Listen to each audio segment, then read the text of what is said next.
Okay, Assalamualaikum warahmatullahi taala wabarakatuh. So, selamat Hari Raya guys. So, how you guys doing? Okay, I hope you guys are healthy. Okay, so let's continue our lesson. So today I want to teach you about mangrove ecosystem. Okay guys, so mangrove ecosystem dalam bahasa Melayu we call it as a paya bakau. Okay. So this is how the place looks like. So here you can see there is a tree, okay, there is a river, there is sand and so on. Okay, despite all the beauty you can see here, actually the plant here actually need to face, okay, a few challenge. Okay, so this plant has successfully adapted themselves to extreme abiotic component. So we are going to discuss what kind of challenge, okay, this plant need to encounter in terms of abiotic and in terms of biotic.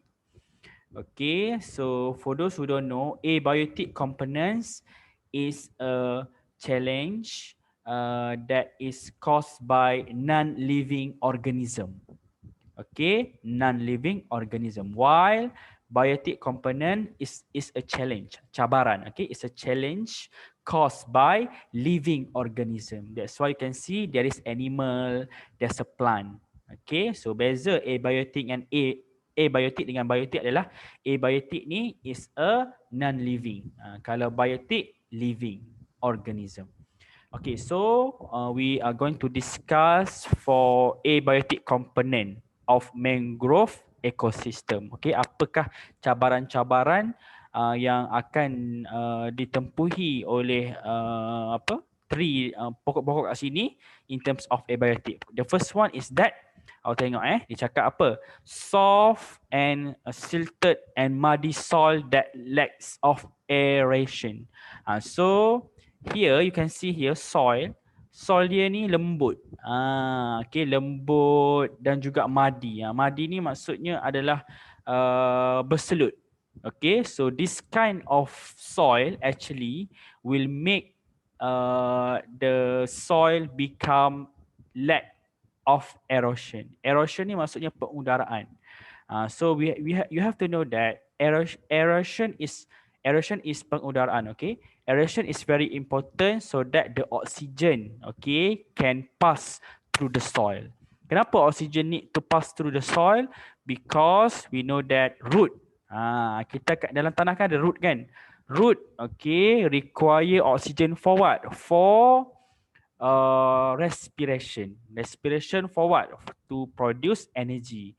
Kenapa root nak perlukan energy? Because we know that the function of root is to absorb the water. So in order to do the job, the root need to have energy. So energy gain from what? Gain from oxygen. So that's why by having this kind of soil, okay, they will have lack of aeration. So this is not good. Paling kita akan belajar macam mana dia nak atasi masalah ni. Yang kedua adalah it is exposed to a strong wind blow. So as you can see here, okay, this is the place where the wind is very strong. So apa masalahnya kalau wind too strong? So this will make the structure of the plant become unstable. Why? Because the wind will keep pulling the tree. Itu masalah yang kedua. Masalah ketiga adalah soil with high salt content as well as low content of dissolved oxygen in the water. Okay, you see here in the diagram, some of the root, okay, they immerse, okay, in the soil, and some of them they are immersed in the water. Okay, so kalau kat sini soil, okay, because we know that paya bakau ni dia punya air sangat-sangat masin. Bila masin, we can say that it has high salt concentration. Ada banyak ni high salt concentration. So bila ada banyak high salt concentration, this will make, okay, the oxygen level in the water become less. Nah, okay. So bila oksigen less yang dalam air, so maksudnya adalah lack oxygen can be gained by the tree. Okay. Okay, yang seterusnya adalah exposed to a very strong light intensity. Ni awak tengok ni So basically kalau kawasan-kawasan pantai sebagai contoh kan.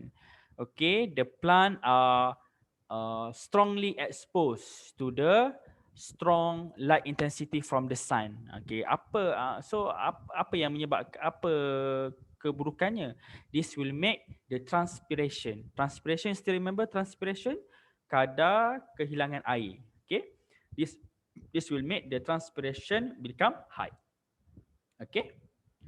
So this is the another problem. Okay, the plant here need to encounter. The next one, germination of the seedling in a tidal area.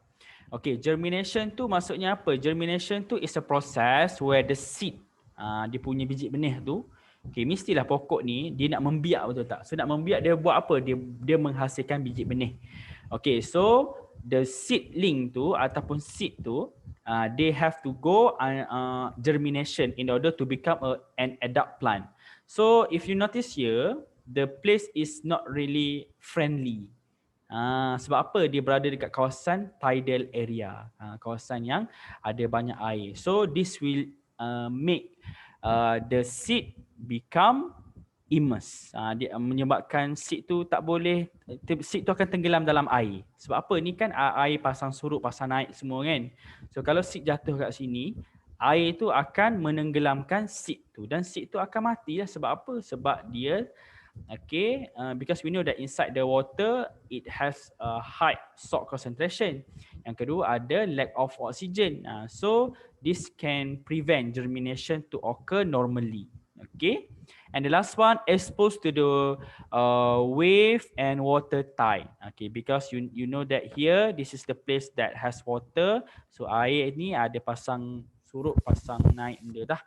So this really give such a huge challenge, okay, to the tree that live in mangrove ecosystem.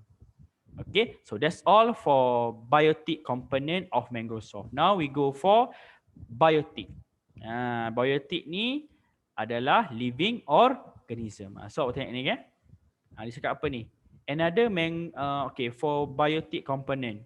Other than mangrove plant as a producer that dominate the ecosystem, many other species, flora and fauna adapt themselves to live in mangrove forests. In addition, there are also decomposers such as bacteria, fungi, which decompose that organism into nutrient for the plant. And this organism form a food web to help to maintain, okay, the dynamic balance of mangrove forest. So you see here, this is a biotic component of mangrove swamp. Okay, awak boleh jumpa siapa? Awak boleh jumpa monyet, okay, snake, okay, crabs dan sebagainya lah. Okay, so these are the biotic component that you can find, okay, in the mangrove ecosystem. Okay. Okay, guys, just now, okay, we have studied about what's the challenge, okay, that need to face by the mangrove tree. Now we are going to study how they do adaptation to survive. Apa yang dia buat untuk atasi masalah dia tu. Okay, so we go one by one, okay. So okay, kita pergi pada leaf dahulu. Daun, okay, daun yang ada dekat mangrove tree ni macam mana? Okay, in term of leaf, okay, awak tengok adaptation yang pertama. Mangrove leaf have thick cuticle and sunken stomata which can reduce the rate of transpiration. So dekat dia punya leaf ni, there is a cuticle.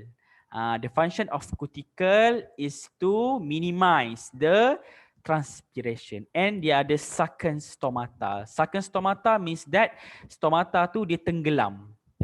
Sebab we know that usually stomata kita akan jumpa dekat bawah daun, betul tak? Bawah daun. Tapi stomata yang ada dekat mangrove tree ni dia ke dalam. Ke dalam. It means that it become less exposed to the environment. Sebab apa stomata tu kena sunken? So that the less water vapor can be evaporated. Okay, sebab apa dia nak simpan banyak air kan? Okay, sebab kita tahu mangrove tree ni they are exposed to a very direct sunlight. Macam tadi kita belajar. Okay, lepas tu dia ada apa? This leaf have succulent leaf. Okay, succulent leaf that can store water and a special structure known as a hydathoid to eliminate excess salt. Okay, because you know that inside the tree, okay, mangrove tree ni dia ada juga dalam air. So bila dia ada banyak air, we can say that kita tahu air dia tu ada banyak salt, betul tak? Bila air dia banyak salt, so many salt, okay, will be inside the tree. So excess salt tu, okay, dia akan disingkirkan melalui structure hydathoids. Hydathoid ni adalah structure yang ada dekat daun ni, yang mana dia akan buang excess salt tu. Okay, matured leaf can store salt, okay, which will fall off when the concentration of salt store is too high. Okay, so kita tahu leaf ni ada banyak kan. So bila leaf tu dah cukup matang kan. So the excess salt tu will be stored, okay, in the matured leaf. So at one point when the concentration is too high, okay, leaf tu dia akan fall off. Okay, daun kan mesti dia akan berguguran, betul tak? So this can minimize, okay, the salt concentration in the plant. Okay. Okay, seterusnya adalah dia ada pneumatophore roots. Pneumatophore roots. Okay, apa pneumatophore roots tu? Cikgu sebut P je lah. P root are short root projection from a soil structure for aeration in water submerged area. Okay, so kalau awak tengok kat sini, ni, alah tak nampak sangat lah. Ni awak tengok akar dia ni kan. Okay, so akar dia ni, dia one of the structure, okay, jap. Aduh. Ni, P root ni, the structure is like this. Dia maksudnya, okay, ni bawah dia ni ada root tau. So one of the root ni, dia akan grow upward. Dia akan grow up. Kan kita tahu root ni kan grow down kan. Tapi untuk mangrove tree ni, it has to have adaptation. Okay, macam mana dia buat? So root ni, one of the root ni, it grow upwards. Ni root lah ni. So apa fungsi dia? To allow gases exchange between submerged root and atmosphere through lenticel. Okay, so dekat P root ni ada sejenis structure, nama dia adalah lenticel. Lenticel tu dia macam lubang. Okay, lubang yang ada dekat P root tu. Apa fungsi lubang lenticel tu? Is to allow gases exchange. Dia nak ambil oksigen dan juga menyingkirkan carbon dioxide. Kenapa oksigen diperlukan? Sebab dia nak buat cell respiration. Untuk apa cell respiration? Untuk menghasilkan energi. Boleh faham? Okay, next. It also have props root. Props root. Props root ni yang macam ni, Pak. Ni awak tengok ni. Ni yang bercabang-cabang ni. Okay, so props root branch out from the lower parts of the stem of the mangrove tree. The root are firmly planted in the soil to support the tree to overcome strong wind and wave. Macam cikgu cerita tadi, because they live nearby to the river, the wind is so strong. So how can they withstand with the strong wind? So they ada props root ni, which is the function is to anchor, okay, the structure of soil. Okay, other than props root, they also have buttress root. Awak tengok dia ada berapa roots ni? Ada 3 jenis root kan? 1, 2, 3. Kalau P roots ni dia grow upwards ke atas. Untuk apa? Untuk mendapatkan lebih banyak oksigen. Kalau props roots ni fungsi dia adalah untuk anchor the soil structure so that the tree becomes stable. Tapi kalau buttress root ni macam mana pula? Okay, buttress root are types of root which are thick structure. Yang macam ni dia macam thin sikit. Dia nipis sikit. Tapi yang ni dia tebal. Okay, that act in widening base of tree. Fungsi dia sama juga dengan props root, which is to anchor, to stabilize. Okay, to stabilize the structure of the tree. Okay, the root provides support to the tree that grow on the soft soil, which bordered with a solid land. Okay. Lepas tu awak tengok kat sini, seed. Macam tadi cikgu cerita, seed tadi susah dia untuk germinate. Sebab apa? Dia berada dalam area yang mana air dia, di bawah dia tu ada air kan. Air yang salt, high salt concentration. Lepas tu dalam air tu kurangnya oksigen. So how can seed become germinate? How they manage it? So dia buat apa? Viviparous seed germinate and grow when they are still on a parent plant. Okey, apa maksud viviparous seed tu cikgu? Okey, maksudnya adalah okey, contoh this is plant, okey. So this plant dia buat sexual reproduction. Bila dia buat sexual reproduction, dia akan hasilkan seed, betul tak? So secara logiknya seed tu akan disperse, betul tak? Seed tu akan disperse. Is either using wind ataupun using insect. Nak guna binatang boleh, nak guna wind pun boleh. Tapi cuba awak bayangkan kalau kita guna wind contohnya. Seed tu dia akan jatuh, betul tak? Bawah ni ada air, awak tengok ni. So boleh tak seed tu hidup? Tak boleh lah sebab tenggelam, lemas. Tak ada pelampung. So apa yang berlaku adalah seed tu dia akan germinate and grow dekat while they are being attached to the parents. So maksudnya awak tengok ni biji benih. Sebenarnya biji benih ni. Lepas tu dia germinate. Awak tengok dia jadi apa ni? Ni akar ni. Ni shoot. Germinate. Okay, dia asalnya kecil. Tapi bila dia germinate dekat pokok parents plant tu, okay, dia akan hasilkan shoot dan dia juga hasilkan root. Okay, this feature enable falling seedlings to stick on a muddy soil and will not be uproot by the wave. So kalau awak perasan, it has a very strong structure. So kalau yang ni awak tengok besarkan sikit. Yang ni dia akan terus tercucuk dalam muddy soil tu. So bila tercucuk kat muddy soil, this will enable them to grow into adult plant. Okay.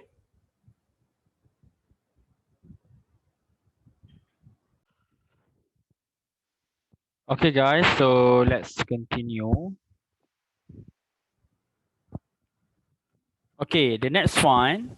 Okay, I want to teach you about colonization and succession. Okay, what does it mean is that, okay, colonization, okay, is a process where the plants start to conquer an uninhabited area, breeds and form colony in that area. Okay, maksudnya apa cikgu? Maksudnya adalah, okay, cuba awak bayangkan. Okay, for example, there is one quiet place. Ada satu tempat yang sunyi, tak ada kehidupan pun. Okay, suddenly the seed is dispersed. Seed tu dispersed. Tak kisahlah guna wind ke apa kan. Tiba-tiba seed tu dia landing dekat tempat tadi. So what happened? So that plant, seed tadi, dia akan jadi plant, betul tak? So that plant start to conquer an uninhabited area, breed and form colony. Colony tu maksudnya adalah dia geng-geng dia. Contohnya plant A ni dia grow, betul tak? So mestilah dia akan hasilkan anak-anak dia kan. So colony plant A will live in that particular area. So that process is known as a colonization. Okay, so colonization ni untuk pengetahuan awak, okay, is done by pioneer species. Ni awak tengok, pioneer species. Apa maksud pioneer species? Pioneer species is a species that first colonize the area. Okay, I repeat again. Pioneer species is a species that firstly colonize the area. Okay. So sepatutnya dia kena mention pasal pioneer species kat sini. Okay, okay, colonization will happen first. Lepas tu baru succession. Okay, succession ni apa pula cikgu? A few species of dominant plant in a habitat are gradually being replaced by other species called successor. Kalau colonization is done by pioneer species. Kalau succession is done by successor. Okay, boleh? Okay, so apa maksud succession cikgu? Okay, sekarang ni, okay, cikgu cerita balik Okay, tempat tu kosong. Tiba-tiba plan A datang, betul tak? Plan A pun datang, dia pun membiak. Jadilah community ataupun koloni plan A. Beberapa tahun kemudian, seed plan B datang. Okay, seed, biji benih plan B datang. Yang mana seed plan B ni, dia jauh lebih kuat, jauh lebih hebat berbanding dengan plan B, plan A. So apa yang berlaku adalah, plan B tu dia akan menggantikan spesies yang ada dekat situ. So maksudnya plan A tu akan pupus lah, akan tak ada lah. Sebab apa? Plan B tu lebih kuat. Sebab tu dinamakan sebagai successor. Sebab dia cakap a few species of dominant plant in a habitat are gradually being replaced. Maksudnya A tu akan di-replace dengan B tadi. Okay. Okay. So now we are going to study about colonization and succession in mangrove area. Okay, before we study about this process, you have to know that in mangrove area, we can divide them into 3 zone. Okay, zone yang pertama adalah coastal zone. Ni. Yang kedua adalah middle zone. Yang ketiga adalah inland zone. Okay, coastal zone ni is very near to the water. Kalau middle ni dia jauh sikit. Yang inland ni lagi jauh. Okay. So apa yang berlaku in each zone? Okay, kita tengok satu-satu. Okay, awak tengok. Okay, coastal zone dulu. Yang ni. Coastal zone is an area that is most exposed to a big wave. Betul lah sebab apa dia berada dekat dengan air kan. This zone is dominated by pioneer species. Okay, which is Avicennia ataupun nama dia api-api. Dan juga Soniretia. Okay, so the name of the species who are also known as a pioneer, nama dia ada dua kat sini. Avicennia and Soniretia. Yang kata awak tengok An enlarged root system and pneumatophore will help the tree to trap the mud and organic substance which is brought by the hard tide. So awak kat sini awak tengok kan dia kan expose kepada air, betul tak? Ni low tide kalau high tide, ni akan penuh dengan air lah ni kan. Sebab itulah dia ada dua jenis root, pneumatophore dan juga root yang lain lah. Okay, so untuk apa fungsi root tu? Untuk trap mud. Okay, untuk stabilize lah. Okay, mud accumulation slowly begins and as a result the soil become higher and denser. So they finally will be replaced by Rhizophora species. Rhizophora species. So yang ni dah tak ada dah lah. Okay, so yang ni dah tak ada. Sebab apa? Sebab we know that low tide kan. Bila high tide maksudnya dia dah terlalu tinggi dah. So dia tak boleh adapt dengan challenge tu. So Rhizophora will do succession. Macam Avicennia and Soneratia ni, they do colonization. Sebab apa? They are pioneer species that live in that particular area. Lepas tu siapa yang replace dua orang ni? Rhizophora. So Rhizophora succeed and replace the pioneer species. Okay. Okay, seterusnya adalah middle zone. So middle zone ni is situated. Sibuklah benda ni. Is situated, okay, along the river and closer to the estuary. Okay, ni awak tengok ni. An area inhabited by Rhizophora species have tangled props root. Ni dia ada props root dah.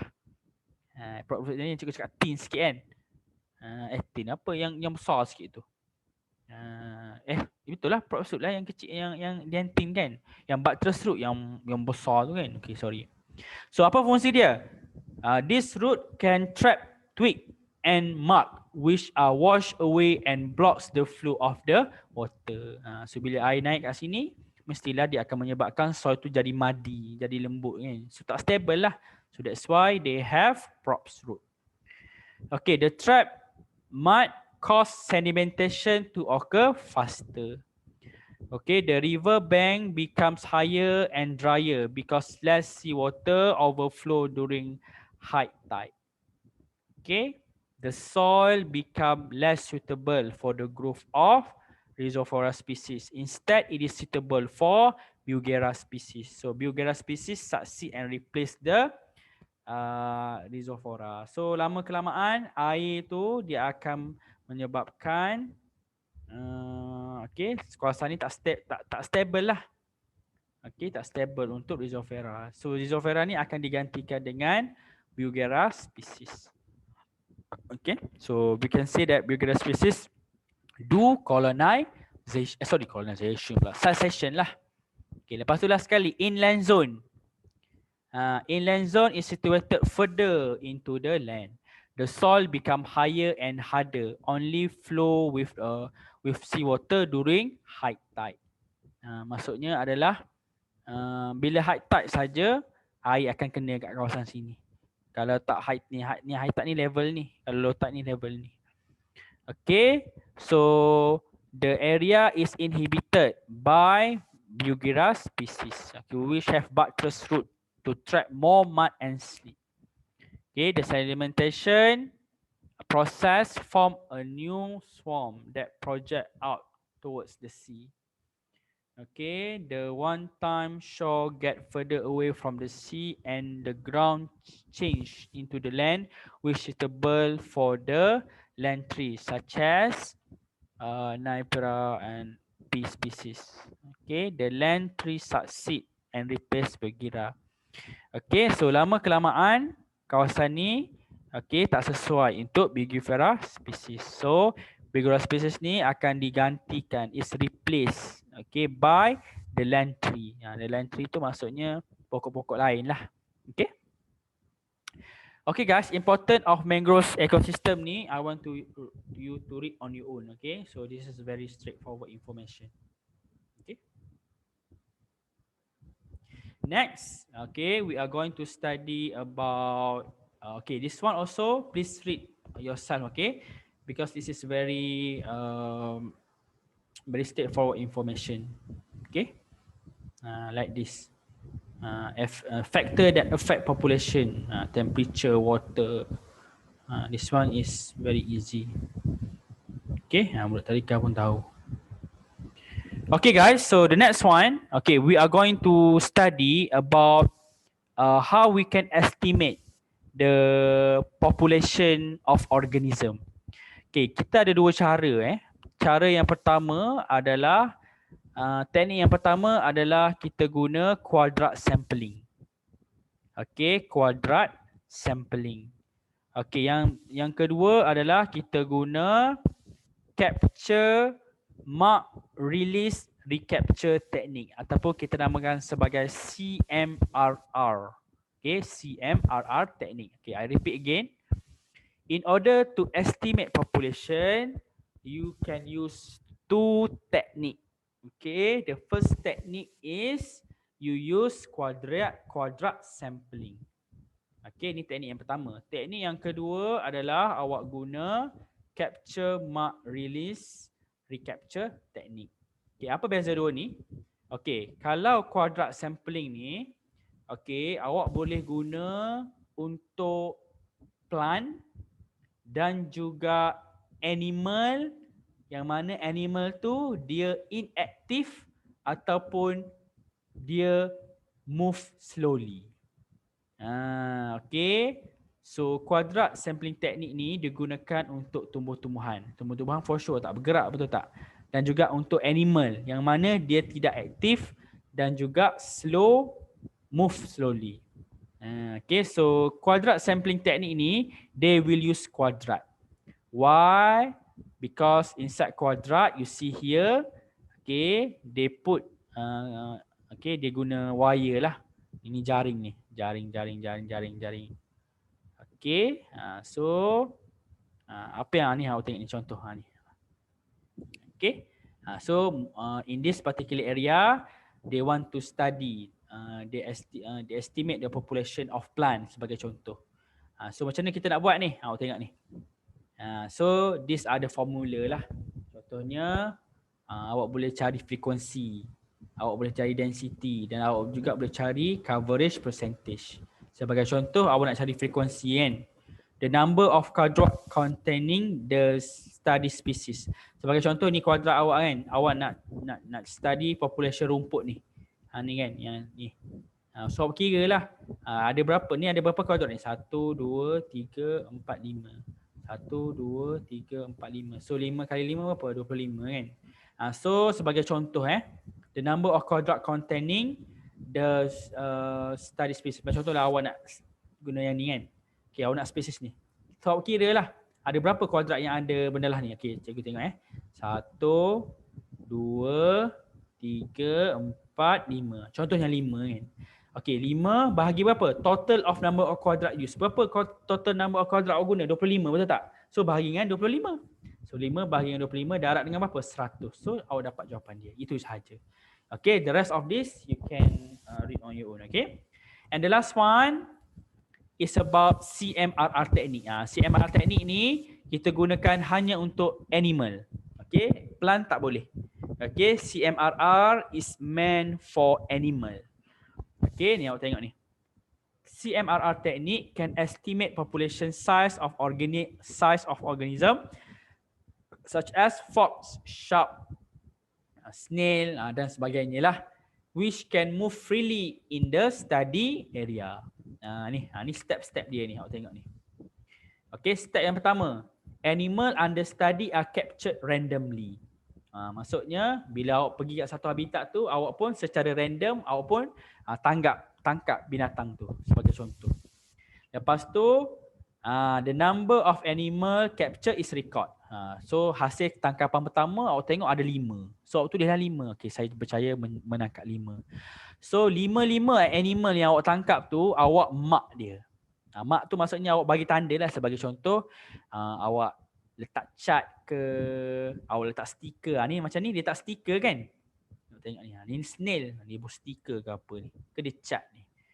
Okay, using nail polish, paint ataupun Indian ink.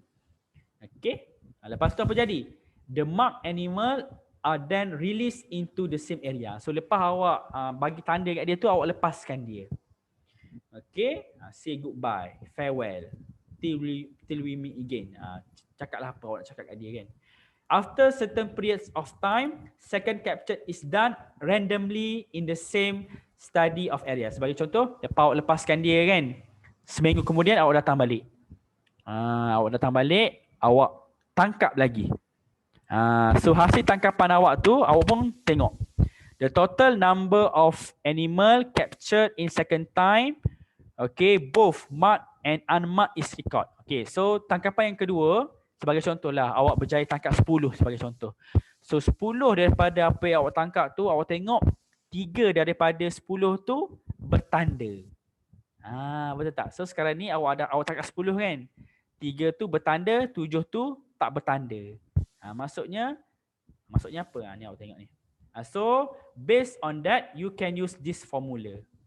Population size is equal to P darab dengan Q bahagi dengan R. So P tu apa? The number of animal in the first capture. Tadi macam cikgu cakap tadi, awak tangkap berapa? Awak tangkap 5, betul tak? So 5 kat sini. Darat berapa? Q. The number of animal in second capture. Awak tangkap berapa tadi? Awak tangkap 10, betul tak? So 5 darat 10. Okay, bahagi dengan R. The number of animal. Okay, the number of marked animal in second capture. Awak jumpa second capture awak ada berapa yang mark? 3, betul tak? So 5 darat 10 bahagi dengan 3. So itu jawapan dia. Okay, that's all. Okay guys, so I think that's all for ecosystem. So as a homework, okay, I will deliver some exercise through Telegram. Okay, next class we are going to discuss. Okay, so I think that's all for today. So I see you next class. Assalamualaikum.